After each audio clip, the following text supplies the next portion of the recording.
Dok, lagi ramai pemberitaan artis yang apa katanya terkena penyakit menular, Dok. Itu seperti apa sih, Dok, untuk emang pencegahannya, terus emang kalau minum obat tidak bisa menular ke anak-anaknya atau gimana? Oke, ini sebelumnya ini kan penyakit menular mah banyak ya, Mm, banyak jenisnya penyakit menular ya. Ya berarti ini yang diomongin penyakit menularnya berarti kan seksual. penyakit menular tertentu nih, Iya, ya. Yang lagi rame setahu saya itu kan yang penyakit menular yang 3 huruf gitu iya, ya. Nah ini sih buat bukan nggak masuk ke masalah siapa itu, tapi ini untuk umum. Maksudnya untuk edukasi umum. Kalau misalnya penyakit ini kan kebetulan ini rame orang-orang tuh selalu kalau misalnya udah terkena penyakit ini anggapannya tuh udah aduh ini udah aib lah segala macam ya. Sebenarnya kalau ini kan penyakit kalau misalnya kita dijaga deteksi dini, kemudian minum obat secara teratur, kemudian pola hidup sehat, jaga nutrisi, gizi, kemudian cukup tidur, segala istirahat, olahraga. Jadi sebenarnya sama aja ini bisa tetap hidup dengan sehat dengan seperti orang-orang biasa itu hidupnya juga nggak masalah gitu ya selama dia menjaga gitu karena kan uh, virus ini kan menyerang sistem imun tubuh jadi biasanya analoginya kayak gini kalau misalnya rumah kita biasanya ada pagar kemudian ada yang ngejagain gitu kan nah kalau misalnya mau ada yang maling mau rampok otomatis kan ada pagarnya ada yang jaganya nah ini yang dihantam itu sistem imun tubuhnya berarti pagarnya dihilangin yang jaganya satpamnya semua dihilangin jadi otomatis yang mau ngerampok gampang langsung masuk jadi analoginya seperti itu nah selama dia jaga pola hidup kemudian pola makan kemudian minum obat secara teratur otomatis itu tetap bisa hidup seperti orang-orang seperti biasanya ya. Nah sekarang kan teknologi udah mulai berkembang sekarang ada lagi penelitian terbaru kalau misalnya ada obat yang disuntikan cuman emang masih mahal obatnya itu setahu saya itu obatnya di Amerika semua sedang dalam penelitian dan sudah mulai dicoba ya kan ada penelitian itu kan ada tahapan-tahapannya dan itu emang budgetnya itu masih lumayan besar ya sekitar kalau nggak salah 400 juta satu kali suntik itu setahun 2 kali suntik nah tapi tetap nyuntik terus selamanya gitu nah jadi kalau misalnya diperiksa lab kemudian diminum obat pola hidup sehat kemudian ternyata di hasil labnya itu virusnya itu tidak terdeteksi undetect berarti dia lebih aman itu berarti dia tidak menularkan jadi kalau undetect itu berarti untransmit jadi ada kalau di istilah medis itu UU itu maksudnya UU atau W itu maksudnya UU itu undetect untransmit jadi kalau misalnya pola hidup sehat dicek ternyata virusnya tidak kedetek ya udah itu berarti tidak menularkan gitu tapi harus dijaga dan tetap minum obat ya bukan berarti dia antibodi tiba-tiba jadi negatif enggak jadi untuk orang-orang yang sudah terpapar antibodinya tetap positif beda nih ya jadi antibodi positif tapi virusnya itu tidak kedetek undetect tapi kalau dicek antibodinya tetap positif karena sudah terpapar jadi virusnya itu masuk ke dalam tubuh dan itu sudah pakai antibodi positif ya. Nah kalau ada yang antibodi berarti apakah sudah ter atau baru kena atau baru awal kan dan itu ada berapa macam ya jadi ada pemeriksaan dengan PCR yaitu kemudian raternat kemudian bisa dengan body bisa juga antibody dengan atau P24 nah jadi kalau PCR itu biasanya itu untuk 10 sampai 23 hari. Jadi ada beberapa literatur juga menyebutkan sampai 14 hari atau sampai 2. Kemudian yang antibody 4 itu dia sampai 18 sampai lebih 45 hari.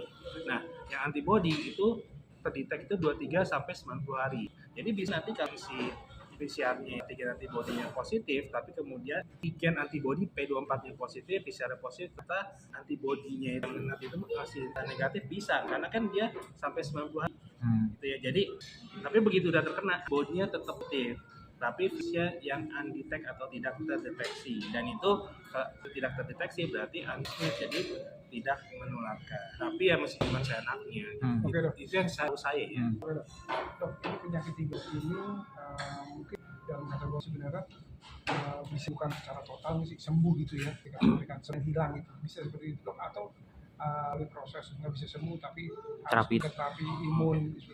Jadi ini sampai sekarang emang masih dalam penelitian terus, semua berlomba-lomba untuk menyembuhkan penyakit ini. Jadi kalau udah terpapar tadi, virusnya tidak kedetek tapi antibodi tetap positif.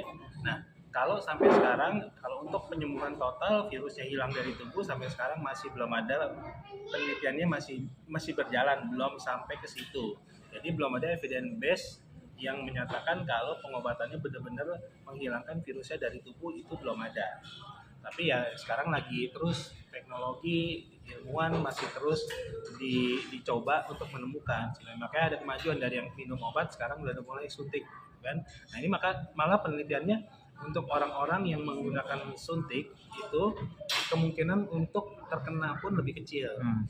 Nah tapi masalahnya kan ini satu masih dalam penelitian, kedua budgetnya lumayan tinggi ya, itu sekitar 400 jutaan untuk satu kali penyuntikan gitu, dan itu setahun mesti 2 kali dan seterusnya akan menyuntik terus kalau untuk yang terkena. Oke dok, ini penyakit lidah buruk ini dia itu bisa ditularkan melalui apa dok? Edukasi dari dokter takutnya. Jadi basicnya pertukaran sel itu jadi misalnya hubungan seks itu otomatis kan biasanya ada yang tanpa disadari ada microbleeding biasanya, ada pembuluh darah kecil yang pecah, nah itu bisa pengaruh. Kemudian untuk orang-orang yang narkoba biasanya penggunaan jarum suntik barengan, semua itu bisa kan, penggunaan alat-alat misalnya sikat gigi bareng, kemudian gunting kuku bareng. Jadi beberapa alat-alat yang menyebabkan pertukaran sel itu bisa menyebabkan penularan bisa terjadi melalui hal demikian. Oke, kalau berhubungan badan menggunakan alat kontrasepsi bisa menularkan juga gitu.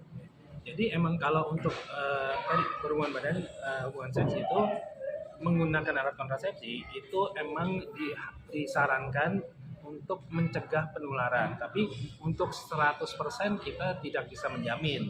Tapi kalau misalnya 95% ke atas, 98%, 97%, 99%, ya. Tapi kan ada 1%-nya gitu.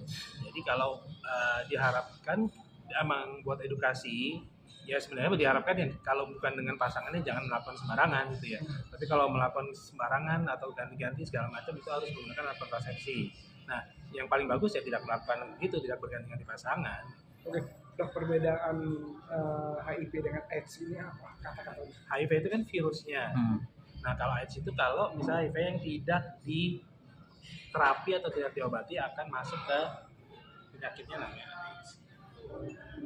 Dan itu gejalanya seperti apa dok? Pucat kah, terus berat badan turun? Gini, gejalanya kadang-kadang kan ini menyerang sistem imun tubuh kita. Mungkin masalahnya yang jadi masalah itu bukan cuci virusnya ini, tapi penyakit yang lain yang ikut menyertai atau ikut-ikut yang terkena pada orang lain yang menderita 3 huruf ini. Jadi tadi begitu masuk kan nggak ada penjagaan, imun tubuh nggak ada. Biasa demam sembuh, 3 hari sembuh, atau misalnya untuk kasus misalnya tipes abdominalis itu misalnya 1 minggu sembuh, bed rest sekali, atau dia malah nggak sembuh berkepanjangan, bahkan malah jadi berbahaya gitu. Nah itu karena sistem imun tubuhnya. Kalau ditanya gejalanya itu biasanya ya kalau bisa dilihat itu biasanya kan kalau dia dijaga, diterapi dengan nutrisi segala ya seperti orang biasa. Tapi kalau misalnya nggak dijaga, dia stres, kemudian tubuhnya turun, tidur enggak, segala macam, makan jadi susah, otomatis berat badan akan turun. Terus kemudian nafsu makan akan turun. Kemudian kelihatan kondisi keadaannya kan jadi kurang sehat. Ya. Terus habis itu kalau misalnya demam, biasanya demamnya lebih lama sembuh, sakit apapun lebih lama sembuh. Kemudian kalau jangka panjang itu kadang-kadang bisa timbul tinea atau jamur ya, apalagi sekitar mulut segala macam itu mulai timbul gitu, sariawan juga sembuh, dan jadi penyakit-penyakit yang diderita akan lebih sukar sembuh gitu. Kalau misalnya dijaga segala macam minum obat ya seperti orang-orang biasa aja gitu. Jadi kalau ditanya keluhannya kadang-kadang nggak ada keluhannya mereka gitu. Kalau dijaga ya. Apa yang harus dijaga untuk